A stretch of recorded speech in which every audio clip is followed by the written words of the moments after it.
преддверии 9 мая в честь юбилейной 70-й годовщины победы советского народа над фашистской Германией в Великой Отечественной войне состоялась традиционная официальная церемония водружения Знамени Победы на здание Дома правительства номер 1.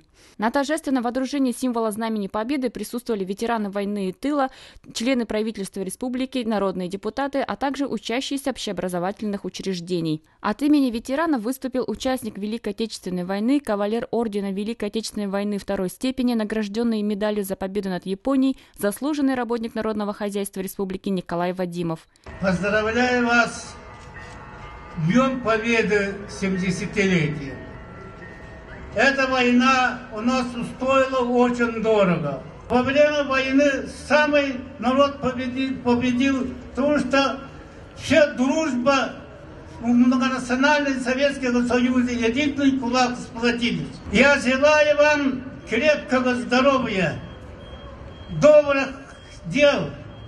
Над головой был синее небо, ясное солнце.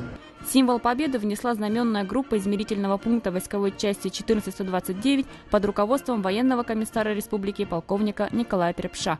Под знаменитый марш прощания славянки символ Знамени Победы был передан представителям молодежи, кадетам. Через несколько минут над Домом правительства республики взмыл символ Знамени Победы. Прозвучали гимны Российской Федерации и Республики Саха-Якутия.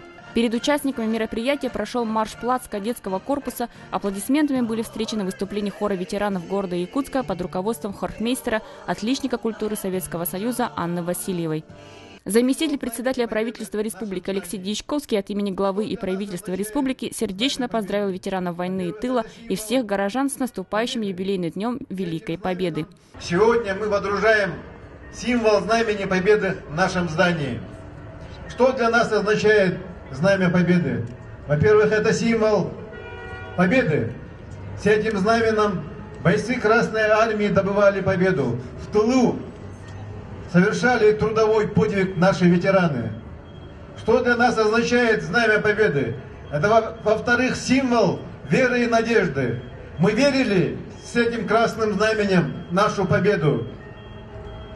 И мы надеялись, наши ветераны, наше старшее поколение надеялось на лучшее будущее. И сегодня Знамя Победы – это символ единства всех.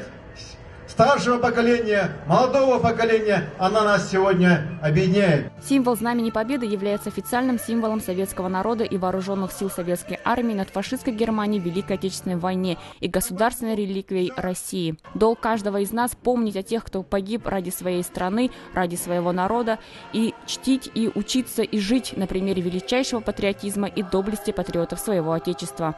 Надежда Ефимова, Иван Тайтонов, ЯСЯ.